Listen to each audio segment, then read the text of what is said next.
നിങ്ങൾക്കും ഇഷ്ടമാണോ കശുവണ്ടിയൊക്കെ ചുട്ട് തിന്നാനായിട്ട്? ഞങ്ങൾക്ക് ഭയങ്കര ഇഷ്ടമാണ് ചുട്ട് തിന്നാൻ വേണ്ടിയിട്ട്. അങ്ങനെ ഞങ്ങൾ ചുടാൻ വേണ്ടിയിട്ട് ഞങ്ങളുടെ പറമ്പിലേക്ക് വന്നിരിക്കുകയാണ് കേട്ടോ. ഓലക്കൊടിയൊക്കെ കൂട്ടിയിട്ട് കത്തിച്ച് അതിലേക്ക് കശുവണ്ടി ഇട്ട് പിന്നെയും കുറേ ഓലേൻ്റെ മുകളിൽ വെച്ചിട്ട് വേണം നമ്മൾ ചുടാനായിട്ട്. പണ്ടൊക്കെ കശുവണ്ടി ചുടാന്ന് പറയുന്നത് സ്ഥിരമാണെന്നാണ് അച്ഛൻ പറഞ്ഞത്. അങ്ങനെ ഞങ്ങളിത് കത്തിച്ച് വെയിറ്റ് ചെയ്ത് നിൽക്കുകയാണ്. ഇടയ്ക്കിടയ്ക്ക് നമ്മൾ ഇളക്കി കൊടുക്കണം, അല്ലെങ്കിൽ എല്ലാ കശുവണ്ടിയും വേവില്ല. പിന്നെ നമ്മൾ കശുവണ്ടി ചുടുമ്പോൾ കുറച്ച് ഗ്യാപ്പ് ഇട്ട് നിൽക്കുക, അല്ലെങ്കിൽ അത് പൊട്ടി തെറിക്കുമ്പോൾ പശ മേത്തായി കഴിഞ്ഞാൽ നന്നായി പൊള്ളുമ്പോൾ പിന്നെ ആ പാട് പോവേ ഇല്ല എന്നാണ് അച്ഛൻ പറഞ്ഞത്.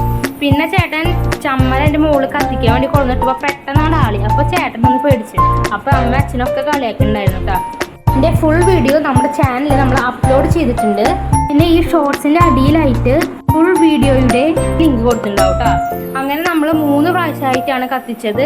ഒരു പ്രാവശ്യം കത്തിച്ചു, അപ്പോൾ ശരിക്കും അവിടെ വെന്തിട്ടുണ്ടായിരുന്നു. നമ്മൾ പിന്നെ വീണ്ടും കത്തിച്ചു. അപ്പോൾ കത്തിച്ചപ്പോൾ കുറച്ചൊക്കെ കരിഞ്ഞു പോയി. പിന്നെ കശുവണ്ടി തല്ലാൻ തുടങ്ങി. തല്ലലും ഉണ്ട്, ഒപ്പം തന്നെ കഴിക്കലും ഉണ്ട്. അങ്ങനെയാണല്ലോ അതിൻ്റെ രീതി. അങ്ങനെ ഇത്രയാണ് നമുക്ക് കിട്ടിയത്. അപ്പോൾ ഫുൾ വീഡിയോ കാണാൻ ആരും മറക്കരുത് കേട്ടോ.